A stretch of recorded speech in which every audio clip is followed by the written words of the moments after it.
is the Comfortably Zoned Radio Network, and it is time for According to Fastball John and David Jordon. Take it away, guys.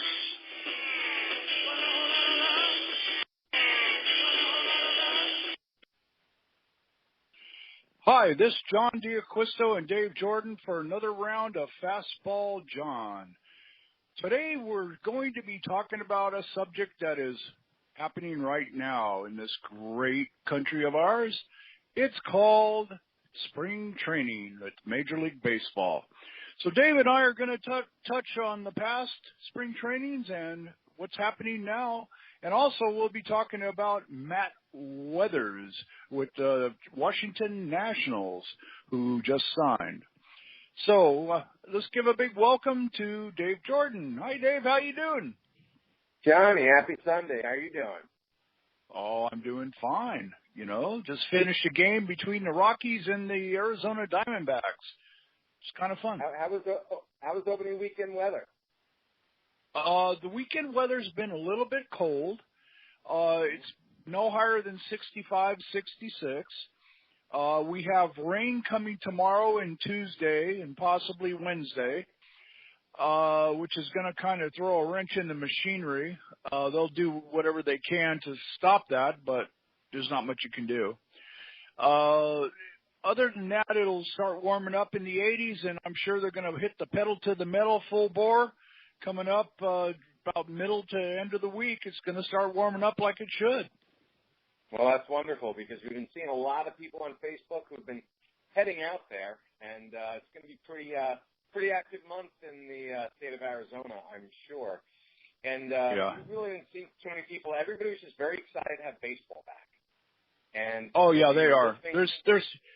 There's about 2 million people out here, Dave, and you know that includes about 1 million snowbirds and about 1 million fans, you know, that come out here, and then it goes up to about 1.5 million because we have the Final Four here also.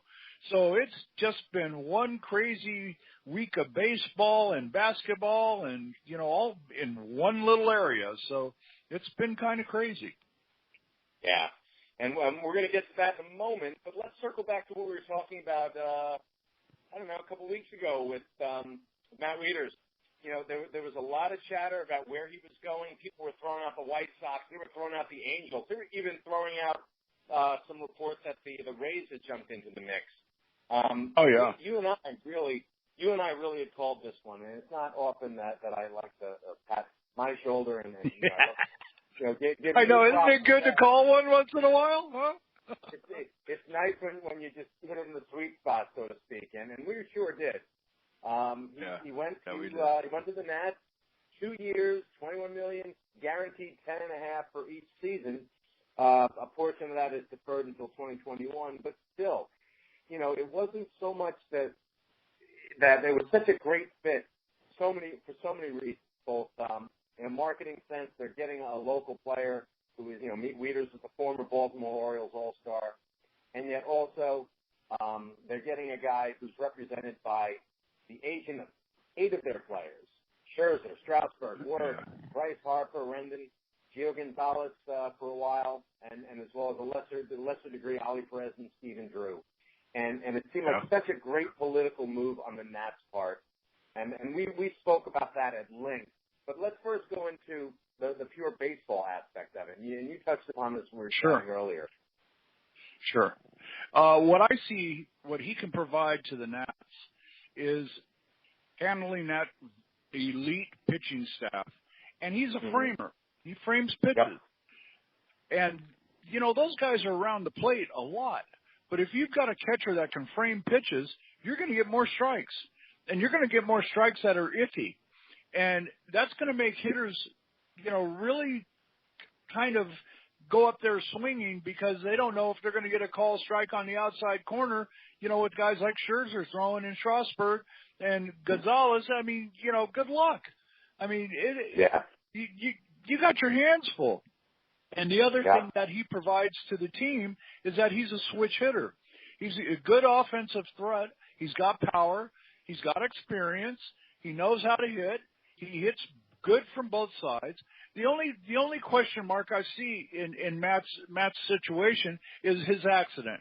But he says he didn't hurt any nerves in his arm, and that he's healed up fine, and he's 100%, and it's not in his throwing arm.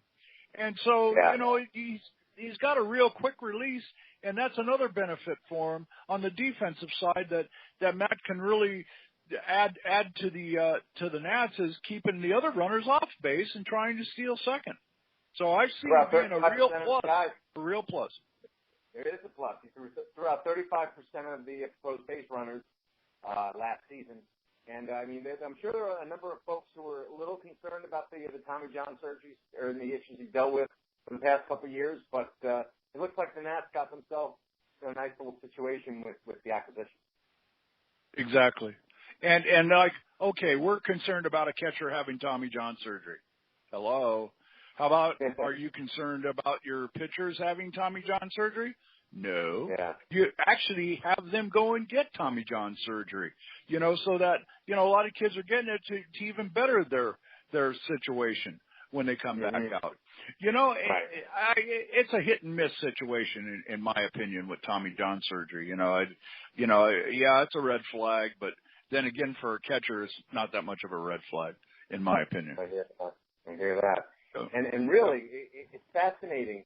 And again, I'm fascinated by corporate politics, and in all factions, especially sports. I mean, it's so funny. Dan Epstein, our friend, wrote a great piece in Rolling Stone this week about celebrating the movie, Slapshot, which came out in '78, which is a movie that, as bawdy as it is and as great as it is, with Paul Newman's performance, it's a lot about the sports of corporate politics.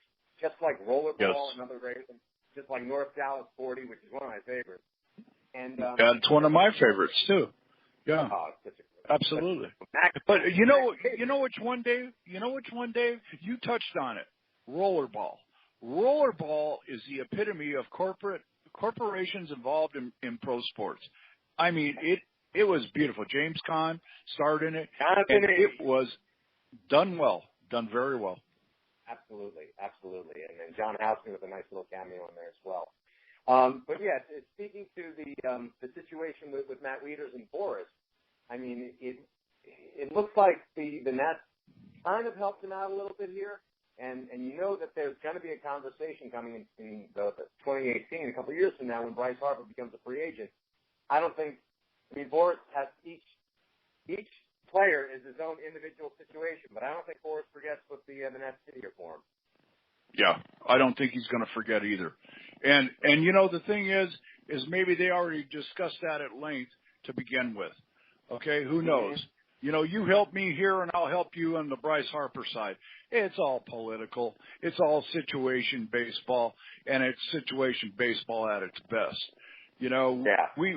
We tend to a lot of times as we're involved in it, we see what's happening, and we know the politics, but a lot of times the general fan doesn't understand what really goes on, in baseball when there's such a big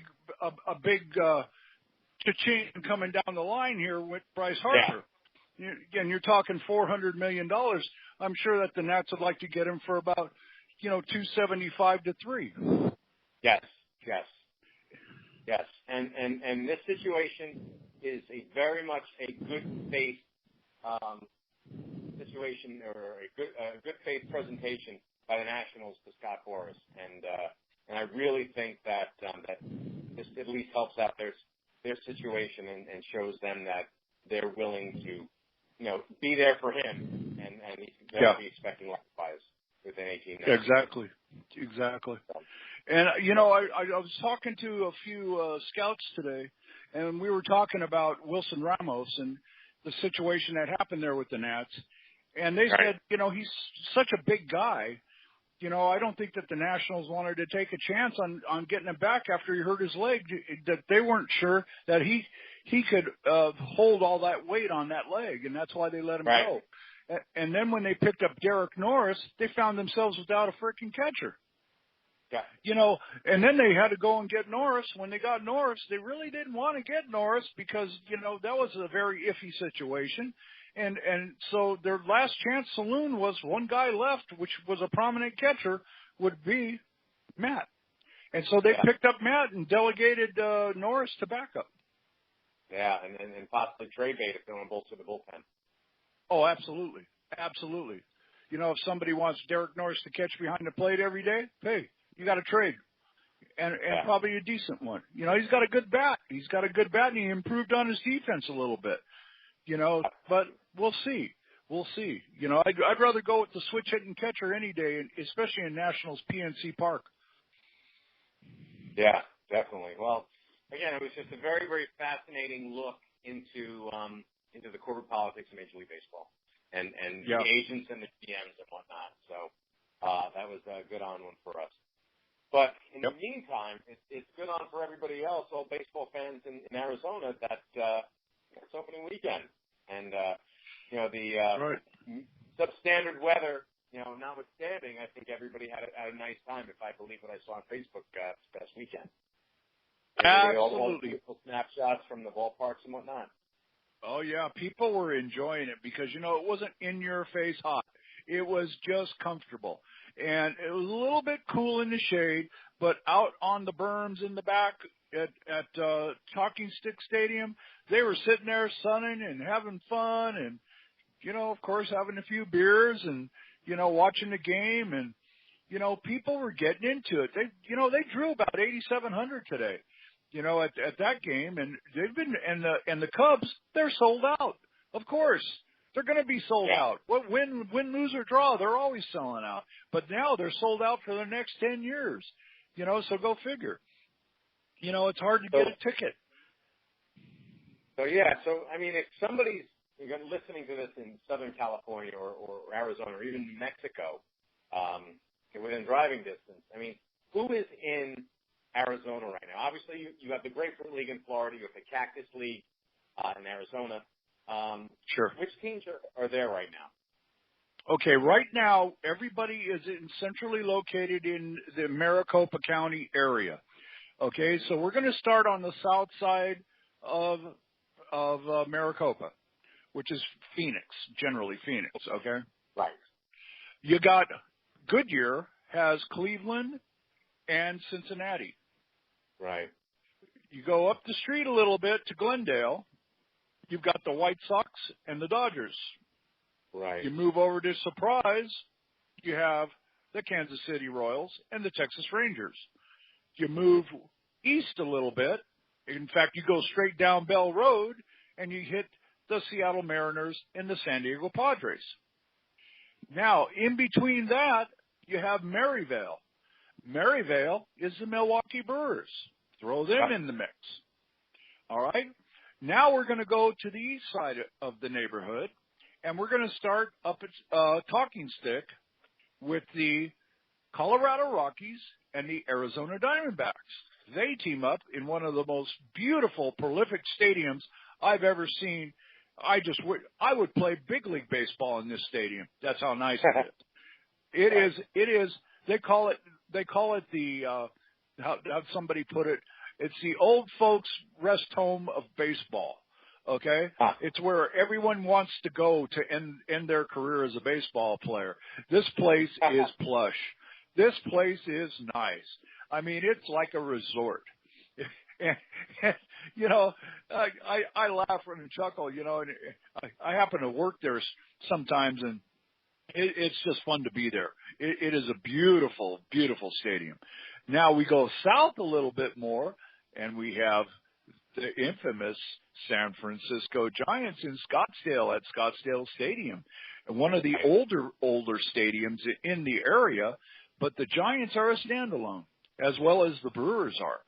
And then south of there, we have Tempe. And in Tempe, we have the California Angels, or as they call them now, the Los Angeles Angels. All right, they're sitting there huddled in beautiful Tempe, and that's a beautiful ballpark, too. They just facelifted that a couple of years ago, and it's gorgeous.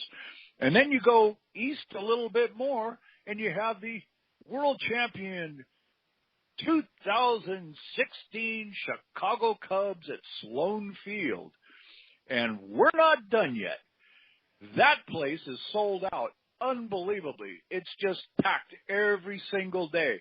It is a madhouse. The Cub fans are supporting their team. They're all out here from Chicago, and they love their Cubbies. And now that they won, there's even more love being shown to their Cubbies. So it's kind of fun. And then you go east from that point, you go to Hohokam. Hohokam Stadium's been facelifted also. Beautiful older ballpark. And that's the Oakland A's. Their lodge there. That's another standalone. So you got a standalone in Oakland, standalone with Chicago, a standalone in San Francisco, a standalone in Maryvale with the Brewers, and a standalone in Tempe with the Angels. Go figure. Yeah. Somebody will team up eventually. I don't know when or where. Maybe they won't. But they're all located in one area in Maricopa County and primarily in Phoenix, Tempe, Mesa, Glendale, Surprise, and Peoria. And they're all supportive, and Goodyear also. I better not forget Goodyear. Okay, and they're all supportive to baseball, and they support their teams. It's a fun venue. It really is a fun venue. It's done very well. And it's interestingly enough, all of them are within 40 minutes of one another. Most of them within, I should say, 40 minutes of Phoenix. Yes. Maryville is 20 minutes to Scottsdale. Mesa is 26 minutes to Phoenix. Camelback Ranch in Glendale, home of the White Sox and the Dodgers, that's 20 minutes. Goodyear is 23 to 25 minutes. Surprise is about 40 minutes out. And, northwest up Route 60. And Tempe Diablo Stadium is about 16 to 20 minutes from. So it seems like Phoenix is the focal point there for all these places. Yes. Yeah, it's a spin. It's a spin in the middle. And, it's very interesting. Before when we used to spring train here, our longest trip was out to Sun City, and that would be a day trip for us to go out there and play a game and then come back. That was like a day trip. They even fed us lunch. How far was Sun City from Casa Grande and Phoenix? Oh, we never went from Casa Grande. We went from Phoenix Municipal Stadium. So it was about a 45-minute drive by freeway, but there were no freeways. We had to take Van Buren. Okay. Wow. All those lights. So, oh God, it was drudgery. And we had the old San Francisco Giant bus that they had from 1954. Okay. It's like a family bus. Yeah, it was a classic. But now, it's like half hour. You're there and you're done and you're home. Yeah. It's all good. Yeah. When you're looking at the back of the baseball card on a number of West Coast teams from the 80s, you're looking at a lot of these towns and they look very familiar. The one that's missing, in my view, is Tucson. That was the home of the A's back in the 70s at High Corbett Field. What happened there? Well, when the A's left and went up to Hohokam, all right, they came up north this way. The Cleveland Indians took over. And when the the AAA club down there was called the Tucson Toros, and that's who I played against during the time down there, which was a great place to play. So when Cleveland went in there, and then the A's came up here, and they took over Scottsdale Stadium. So the A's bounced around the most of all the teams. They were trying to find a place to light. They found a good home in Hohokam. It's pretty nice out there now. But there's nobody down in Tucson now. There's no one there. And everything is centrally located up here now. They keep it close for a reason. Security is one big reason, and also the liability of driving the guys around town. Yeah, that makes sense. That makes a whole lot. It saves money on shorter trips with buses instead of having to fly, or taking a bus trip from. We used to take a bus trip from Phoenix Muni and drive all the way to Palm Springs, which I'm saying all the way, but remember back in the 70s, all the way was a long way, for us. For sure. And, and we would have to go, we'd go to to Palm Springs to play the Angels for a 2-day stint because it was that considered far for the guys. Mm-hmm. And then we would come back, or no, we would go to Yuma. We would drive back to Yuma and play the Padres.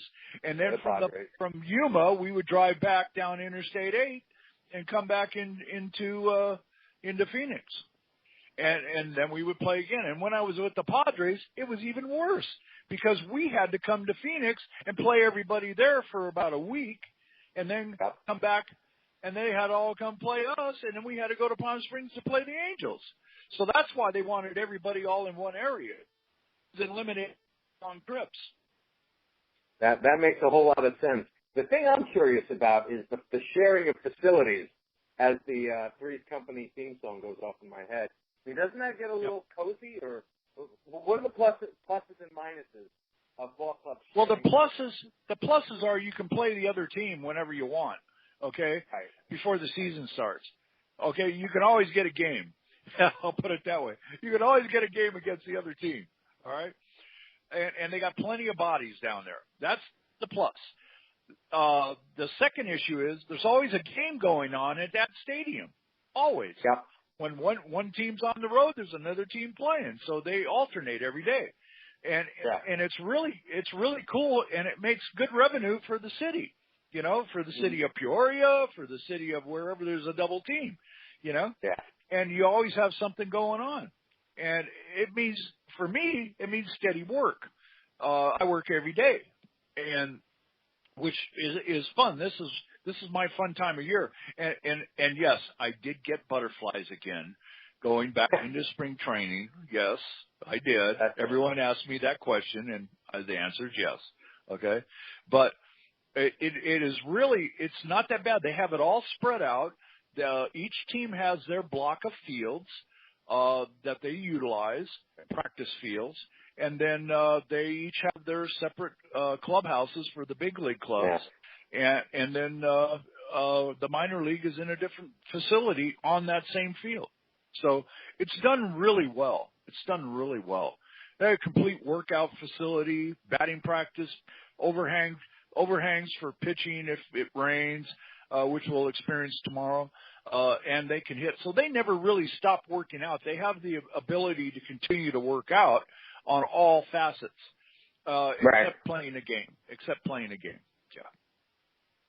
Well, you know what's also interesting to me is the fact that, you know, when you go outside Philadelphia to the suburbs, the main line, it's nothing but Phillies fans. Or you go through the bars in Federal Hill near Baltimore, Maryland, nothing but Orioles fans. Now, since the D-backs have come to Arizona, I mean, I'm sure there were a lot of fractured fans who were very close to the teams that trained in their town or their city. That's right. Do you see that there's still a lot of fractured fans, or has it become almost like homogenously D-backs fans? Well, to give you an idea about that statement, that's a good point that you brought up. Last year there were 17,300 and some season tickets sold in a 41,000 seat stadium. All right. Mm-hmm. When the Cubs come to town to play, the place is packed. It's a sea of blue. And in the seventh inning stretch, you hear a root for the Cubbies instead of root for the D-backs. And so it's 30-some thousand fans against 17,000 fans. So just to give you an idea, there's a lot of people from Chicago that live here in Phoenix. They can't leave their Cubbies. They don't want to leave their Cubbies. And then on the weekends, it's just as bad. You get the Dodger fans coming in to see the Dodgers play the D-backs, and they're just as bad. Yep. And Cleveland's no different, believe it or not. Now, out of all these, it's insane. All these ballparks that we've discussed, Camelback Ranch in Glendale, Sloan Park in Mesa, Hoboken in Mesa as well. Actually, is there kind of an issue with having, you know, two teams in one of these smaller cities like Mesa where both the A's and the Cubs train? No, not at all. They all sell out. Every one of them sell out. There's people, like I say, there's an extra 2 million people here. We have 4.5 million people here to begin with, and with the extra 2 2.1 million people that are here for all the activities of spring training, especially on the weekends. We got 6.7 million people here. So there's plenty of bodies to fill ballparks. And remember, they're not 30,000 seat ballparks. They're 12,000 capacity ballparks. Yes. That's okay, right. So they fill up pretty fast. And yet you get all the loyal fans of those particular ball clubs show up.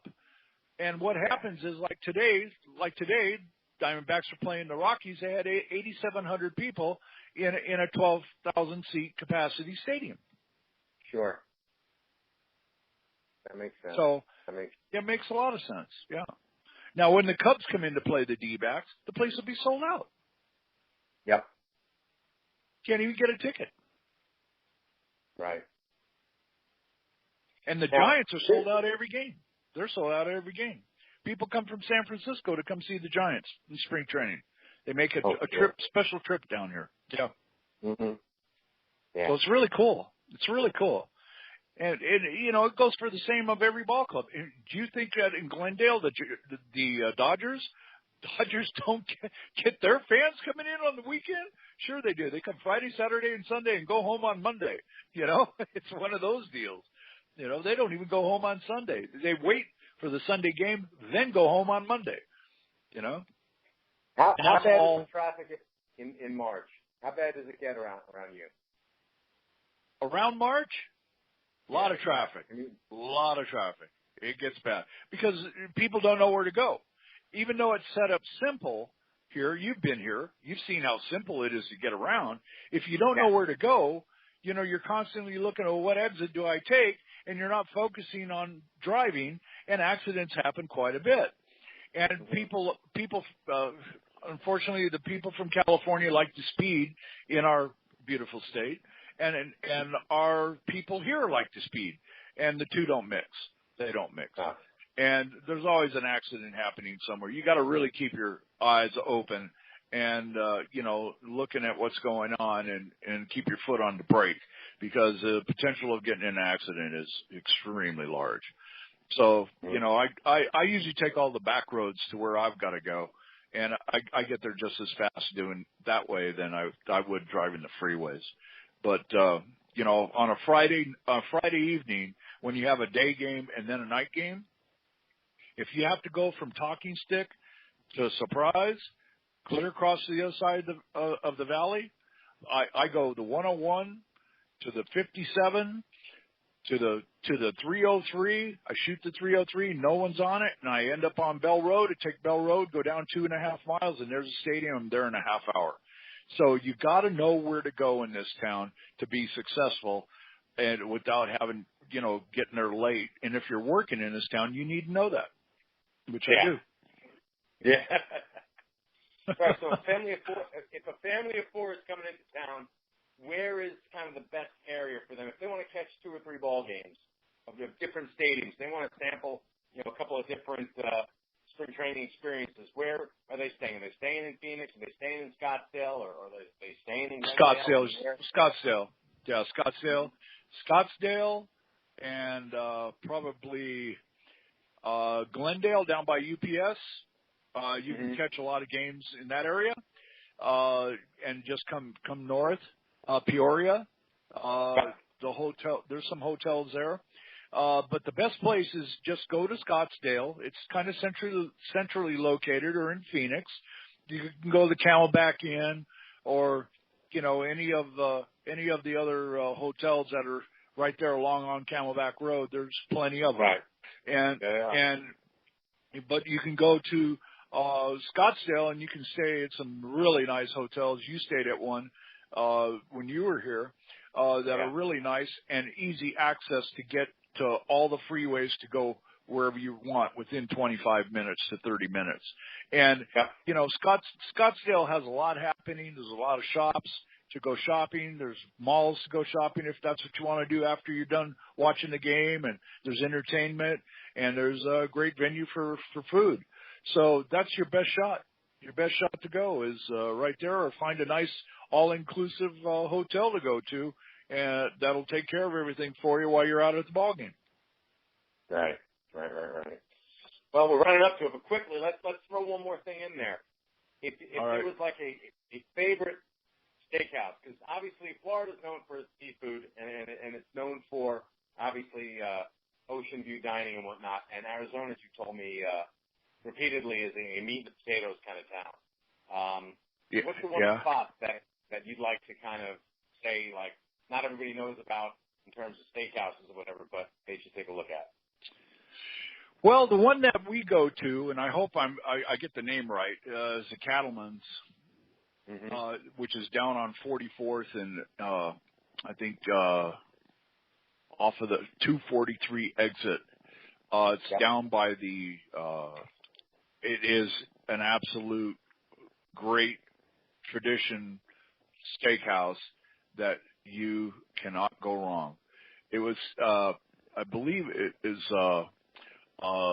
Been there since 18-something, before it became a state, because this is where they had all the cattle come through that they sent out, or they, you know the old saying, Slaughterhouse 5?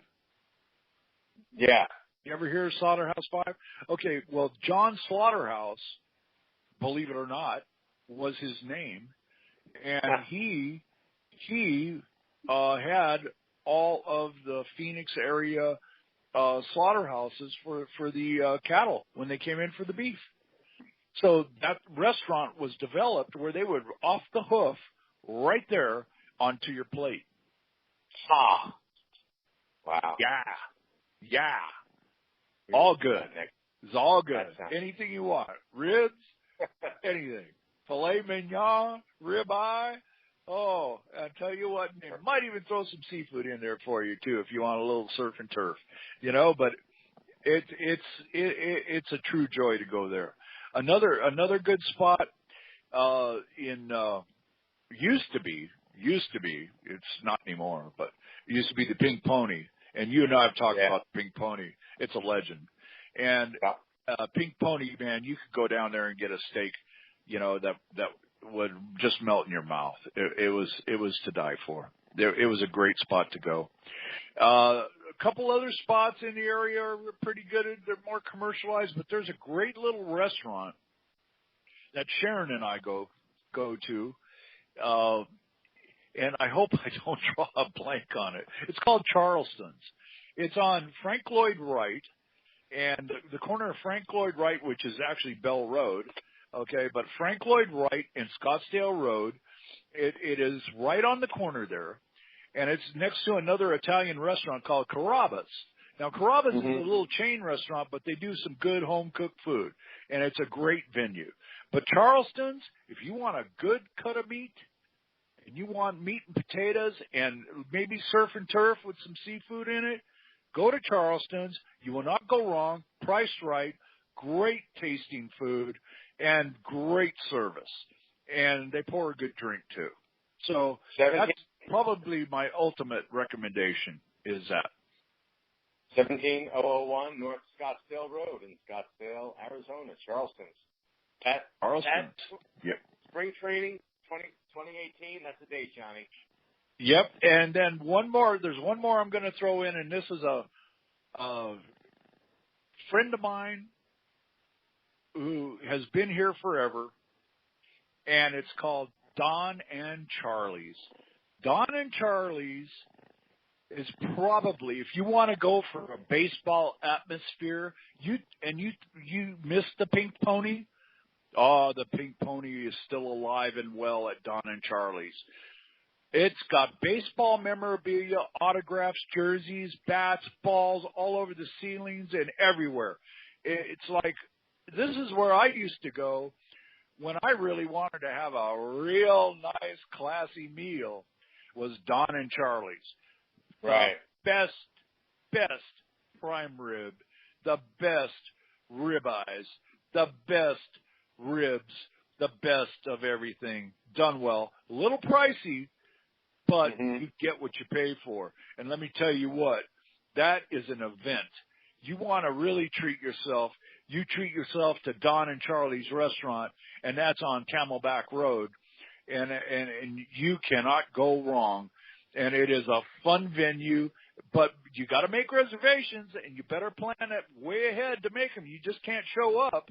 You got to make reservations. That place is packed during spring training.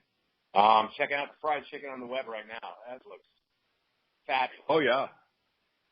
Oh man, that's sick. All right. Isn't that sick? Yeah, that is sick. We're gonna do that one too. That'll be awesome. Okay. There you go. So there it is. I think that wraps us up. I think this was great. This is great, and I hope everyone enjoys this because this is what spring training is all about, and the fun of enjoying the spring training adventure. And it is an adventure coming to Phoenix, Arizona. And, you know, I spring trained here all my life, David. And most of it, I got to experience.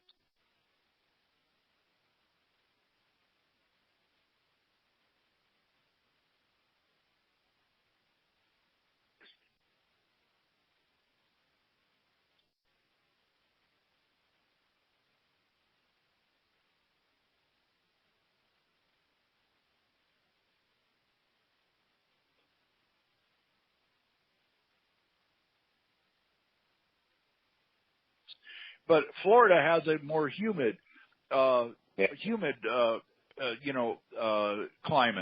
and it's a little warmer down there too. And what you have to worry about as a player is that you get the humidity sucks the moisture right out of your body, and you sweat more. So you have to really be careful about it. And here in Arizona, you can hydrate a lot better and retain more fluids. So there's a little bit of a difference there, and it kind of helps with your training purposes, when you're training. So you have to adapt to both areas, before you hit the season. So it's kind of that's about the only difference, but two great venues. And the trips are a little more spread out in Florida. You got 4.5-hour trips going across Alligator Alley from one side to the other. And they're trying to fix that too. They're trying to isolate everything like they did here in Phoenix, and they're getting close to that. The Yankees went from Fort Lauderdale to Tampa. That was one of the first moves, and it's starting to happen. It's a good idea, trying to get down by Kissimmee, Florida, and Fort Myers and places like that. So it's a pretty good idea. All right, my friend. Well, that's another evening of Fastball John, according to. And remember, you can get a copy of our book, Fastball John, by John D'Acquisto and Dave Jordon, and the foreword written by Dan Epstein. It is really catching on. It's a good read, recommended highly, especially at this time of year. And you can get it on Amazon.com, and Barnes & Noble is selling it also. You can get it in Kindle version, and you can get it in trade paperback. So please give us a shot. Enjoy the book. And if you want it signed personally, get a hold of us on Facebook. We'll be glad to do so. So have a good evening, everybody. Enjoy spring training and enjoy the baseball season. Have a good night, all.